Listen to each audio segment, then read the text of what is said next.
Hello everyone, my self Hina kosher और आज का जो वीडियो है वो इलेक्ट्रोथेरेपी सब्जेक्ट का एक न्यू टॉपिक है जिसे हम कह रहे हैं इंफ्रारेड रेडिएशन। चूंकि इससे पहले के टॉपिक में हम डिस्कस कर चुके हैं, आपको SWD के बारे में बताया है, आपको लेजर लाइट के बारे में बताया है और आज का जो टॉपिक है वो है इंफ्रारेड रेडिएशन, मतलब कि ट्रीटमेंट थ्रू द रेडिएशन। तो अब हम ये जान लें कि अगर हम ट्रीटमेंट करते हैं through the help of radiation, with the help of radiation, तो उसे हम कहते हैं रेडिएशन थेरेपी। अब ये जो रेडिएशन थेरेपी है इसे हम अनदर टर्म में एक्टिनोथेरेपी भी कहते हैं। ठीक है, अब यहां तक समझ लिए। अब ये क्या है, इंफ्रारेड रेडिएशन। तो अब आप ये जान लें कि जो इंफ्रारेड रेडिएशन है ये एक इंफ्रारेड रेज है, एक तरीके का रे है, और ये जो रे है ये आपका इलेक्ट्रोमैग्नेटिक रेडिएशन का पार्ट है। तो हम कह सकते हैं कि जो स्पेक्ट्रम है, तो स्पेक्ट्रम में ये कहाँ पे लाई करता है, ये जो रे है ये स्पेक्ट्रम में कहाँ लाई करता है, तो ये लाई करता है between the visible light and the microwave on the spectrum. अब नेक्स्ट इसकी बात कर लेते हैं इसका वेवलेंथ। तो वेवलेंथ कितना होता है, तो इंफ्रारेड रेडिएशन की अगर हम बात करें तो इसका जो वेवलेंथ है वो 750 से लेकर के 400,000 नैनोमीटर तक होता है। और इसका फ्रीक्वेंसी की बात करें तो फ्रीक्वेंसी में 4 × 10⁻14 हर्ट्ज होता है एंड 7.5 × 10⁻11 हर्ट्ज होता है, मतलब कि इसके दो फ्रीक्वेंसी होते हैं। अब यहां तक हम जान लिए कि इसका वेवलेंथ जान लिए, इसका फ्रीक्वेंसी जान लिए। ठीक है, अब क्या होता है कि ये इसका सोर्स क्या है, जो इंफ्रारेड रेडिएशन का सोर्स क्या है। तो अब होता क्या है कि कोई भी ऑब्जेक्ट होता है, कोई भी हॉट ऑब्जेक्ट होता है, वो आपका इंफ्रारेड रेज को एमिट करता है।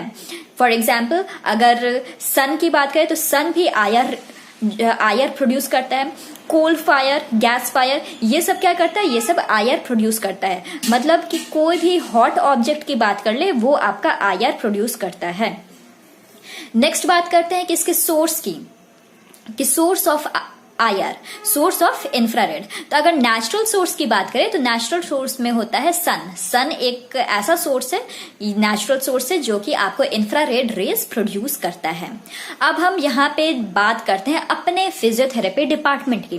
तो हम फिजियोथेरेपी डिपार्टमेंट की अगर बात करें तो इन फिजियोथेरेपी डिपार्टमेंट जो आयर होता है वो प्रोड्यूस होता है, लेकिन कैसे प्रोड्यूस होता है, by the help of 2 type of generator. 2 तरीके के जनरेटर से हमारा आयर प्रोड्यूस होता है। तो कौन कौन सा 2 टाइप है जनरेटर का, तो एक है ल्यूमिनस जनरेटर और दूसरा है नॉन ल्यूमिनस जनरेटर। तो हम अपने स्कूल टाइम में ये चीज जाने थे कि luminous and non luminous object होता क्या है। तो यहाँ पे हम उसके बारे में डिस्कस नहीं करेंगे, यहाँ पे हम सिर्फ फिजियोथेरेपी के रिगार्डिंग ही बात करेंगे। तो यहाँ पे नॉन ल्यूमिनस जनरेटर की बात करते हैं। तो जो नॉन ल्यूमिनस जनरेटर होता है ये आपका सिर्फ और सिर्फ इंफ्रारेड रेडिएशन ही प्रोड्यूस करता है और कोई दूसरा रेडिएशन प्रोड्यूस नहीं करता है। तो इसीलिए इसे हम क्या कहते हैं, IR जनरेटर कहते हैं। क्यों IR जनरेटर कहते हैं, क्योंकि ये सिर्फ इंफ्रारेड रेडिएशन ही प्रोड्यूस करता है। अब इंफ्रारेड रेडिएशन प्रोड्यूस कर रहा है तो इसका वेवलेंथ भी होगा। तो इसका जो वेवलेंथ होता है वो 750 से लेकर के 15,000 नैनोमीटर तक होता है। अब यहाँ पे आप बोलोगे कि जो नॉन ल्यूमिनस जनरेटर है ये सिर्फ और सिर्फ IR ही प्रोड्यूस करता है, हम ऐसा क्यों बोले, वो इसलिए ऐसा बोले क्योंकि जो ल्यूमिनस जनरेटर होता है वो आपको आयर भी प्रोड्यूस करता है, यूवी रेज भी प्रोड्यूस करता है और विजिबल रे भी प्रोड्यूस करता है। तो उसकी जो चर्चा है वो हम बाद में करेंगे। तो यहाँ पे हम देख लिए कि जो नॉन ल्यूमिनस जनरेटर होता है वो आपका सिर्फ आयर ही प्रोड्यूस करता है। ठीक, अब आयर प्रोड्यूस कैसे किया, इंफ्रारेड रेडिएशन प्रोड्यूस करता कैसे है। तो ये क्या होता है कि जो नॉन ल्यूमिनस जनरेटर होता है इसके पास एक कॉइल्ड रेजिस्टेंट वायर होता है। एक वायर होता है जो कि रेजिस्टेंस वाला होता है और वो wound up on a cylinder. एक सिलेंडर, सपोज करो कि ये सिलेंडर है तो सिलेंडर पे ये कॉइल रैप किया रहता है। ठीक है, अब रैप किया रहता है और वो जो सिलेंडर होता है वो इंसुलेटेड मटेरियल का होता है। और जो कि इंसुलेटेड मटेरियल जैसे हम कहते हैं फायर क्ले भी कह सकते हैं, फायर क्ले तो आप जानते ही होंगे। तो फायर क्ले का एक इंसुलेटेड मटेरियल होता है जिसपे ये सपोज करो कि ये फायर क्ले है, ये एक इंसुलेटेड सिलेंडर है और इसके ऊपर कॉइल रैप किया होता है। ठीक, अब वो जो कॉइल है उसमें हम इलेक्ट्रिक करंट को पास करेंगे। जब इलेक्ट्रिक करंट को हम वायर के थ्रू पास करते हैं तो क्या होगा, ऑब्वियसली तो उससे क्या होगा कि हीट प्रोड्यूस होगा। प्रोडक्शन ऑफ हीट प्रोड्यूस होगा और यही जो हीट है ये फर्दर आपको इंफ्रारेड रेज प्रोड्यूस करवाता है, इंफ्रारेड रेडिएशन प्रोड्यूस करता है and which are transmitted through the fire clay. तो यहां तक हम समझ गए कि जो नॉन ल्यूमिनस जनरेटर होता है ये आपका कैसे आईआर प्रोड्यूस करता है। ये यहाँ पे आपका इंसुलेटेड मटेरियल होता है, सिलेंडर इंसुलेटेड मटेरियल होता है, जिसके ऊपर एक वायर होता है जो कि रैप किया होता है, कॉइल अप किया रहता है, और वहां पे हम इलेक्ट्रिक करंट को हम पास करवाते हैं। तो इलेक्ट्रिक करंट उस वायर के थ्रू हम पास करवाएंगे तो क्या करेगा, वो हीट प्रोड्यूस करेगा, और वही हीट हमें क्या देगा, आईआर देगा। ठीक है, अब नेक्स्ट हम बात कर लें कि ये चीज यहाँ पे point to be noted here कि जो नॉन ल्यूमिनस जनरेटर होता है उसको वर्कआउट करने में, मतलब कि उसको हम हीट अप करने में थोड़ा टाइम लगता है, थोड़ा वक्त लगता है। उसको हीटअप करने में, उसको आयर प्रोड्यूस करने में थोड़ा सा वक्त लगता है। इसीलिए अगर हम ट्रीटमेंट देने के पर्पज से अगर हम करें कि अगर हमें ट्रीटमेंट देना है किसी पेशेंट को नॉन ल्यूमिनस जनरेटर से, तो हम क्या करते हैं कि उसको 5 से 7 मिनट पहले ही हम उसको स्विच ऑन करके छोड़ देते हैं। फॉर एग्जाम्पल के तौर पे आप जान लो कि जैसे हम घर पे जो ये रूम हीटर जो होता है या फिर जो हीटर होता है ना जिसपे हम खाना बनाते हैं, तो वो हीटर को हम क्या करते हैं कि खाना बनाने से कुछ समय पहले हम ऑन करके छोड़ देते हैं कि ताकि वो धीरे धीरे करके गर्म होता है और अपने जो हीटिंग का जो स्तर है वो उस लेवल तक पहुंच जाए कि ताकि हम उस पे जब बर्तन चढ़ाएं तो वो अच्छे से हीट कर सके। सेम वही चीज यहाँ पे भी है कि जो नॉन ल्यूमिनस जनरेटर है, यहाँ पे वही चीज है कि जब हम ट्रीटमेंट के पर्पज से जब हम उसको यूज करेंगे तो उसको यूज करने से पहले हम 5 से 7 मिनट पहले हम स्विच ऑन करके छोड़ देंगे कि ताकि वो अच्छे से हीटअप हो और उससे आयर प्रोड्यूस हो सके। ठीक है, अब नेक्स्ट हम बात करते हैं ल्यूमिनस जनरेटर की। अब ल्यूमिनस जनरेटर में क्या होता है कि ल्यूमिनस जनरेटर में सिर्फ आईआर प्रोड्यूस होता है, विजिबल रे प्रोड्यूस होता है एंड यूवी रेज प्रोड्यूस होता है। इससे पहले हम बताए थे आपको कि जो नॉन ल्यूमिनस जनरेटर है इसमें सिर्फ और सिर्फ आईआर रेडिएशन ही होता है और इसीलिए हम उसे आईआर जनरेटर कहते थे। लेकिन जो ल्यूमिनस जनरेटर है इसमें तीनों रेज प्रोड्यूस होता है। कौन कौन सा? IR, visible and UV rays.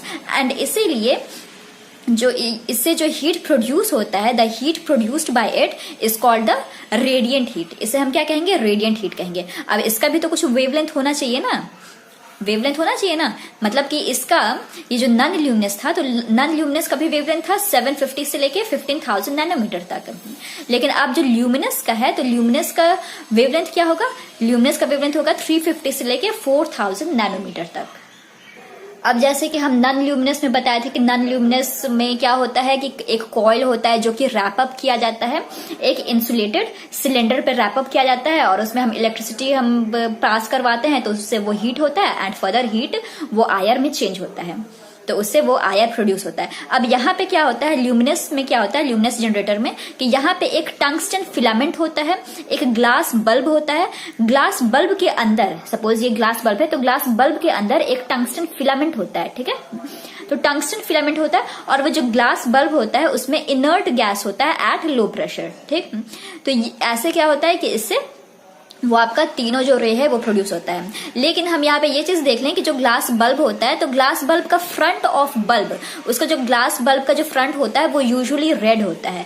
क्यों रेड होता है? इसके पीछे का पर्पस है, वो रेड इसलिए होता है कि ताकि वो फिल्टर आउट कर सके शॉर्टर विजिबल रेज को एंड अल्ट्रा वॉयलेट रेज को। तो यहाँ पे जो टंगस्टन फिलामेंट है, जो कि ग्लास बल्ब के अंदर टंगस्टन फिलामेंट है, उसके अंदर आपका इनर्ट गैस है एट लो प्रेशर, तो उससे आपका क्या निकल रहा है? उससे आपका विजिबल रे निकल रहा है, उससे आपका आईआर निकल रहा है, उससे आपका यूवी रेज निकल रहा है। ठीक है, अब यहाँ पे क्या है कि जब ट्रीटमेंट पर्पज से हम उसको यूज करें तो हमें शॉर्टर वेवलेंथ का ही हमें चाहिए फॉर द ट्रीटमेंट पर्पज। तो उसके लिए फिल्टर आउट करना जरूरी है, क्योंकि अगर हायर वेवलेंथ का अगर निकलेगा तो वो नुकसानदायक हो सकता है। तो क्या होता है कि जो बल्ब का जो फ्रंट होता है वो रेड कलर का होता है, is usually red, so that to filter out shorter visible and ultraviolet rays. ठीक, अब नेक्स्ट टॉपिक पे हम बात करते हैं, वो है आपका पेनिट्रेशन ऑफ आयर। ये कैसे पेनिट्रेट होता है?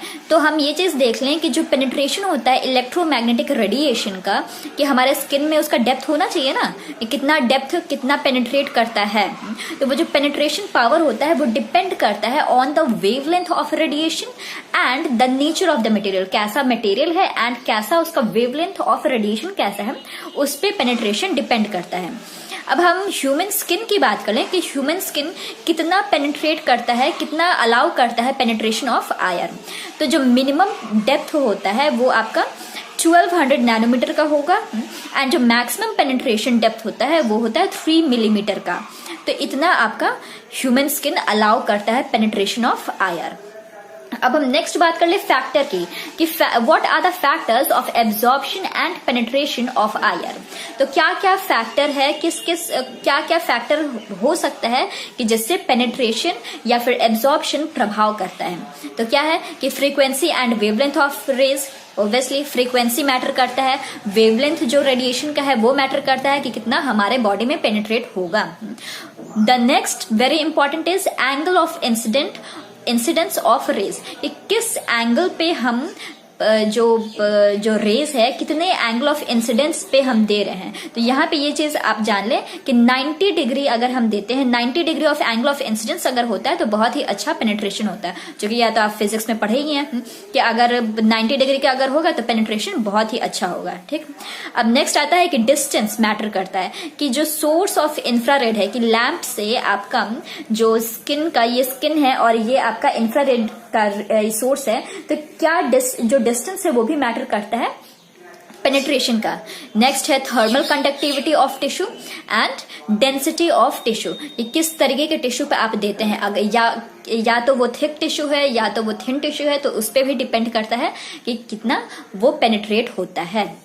सो अभी के लिए इतना है। इसके जो नेक्स्ट वीडियो है उसमें हम डिस्कस करेंगे इसके फिजियोलॉजिकल इफेक्ट, थेरेप्यूटिक इफेक्ट, इसका indication, Contra indication, technique of application, ये सारे चीज हम इसके नेक्स्ट वीडियो में डिस्कस करेंगे। और इसके जो भी नोट्स हैं, ये जो नोट्स हम आपको डिस्प्ले में दिख रहा है, ये हम आपको टेलीग्राम पे हम पोस्ट कर देंगे। इसका लिंक हम डिस्क्रिप्शन बॉक्स में दे देंगे, आप उससे डाउनलोड कर सकते हैं। And if you like my video, then please like, share and subscribe. Thank you for watching.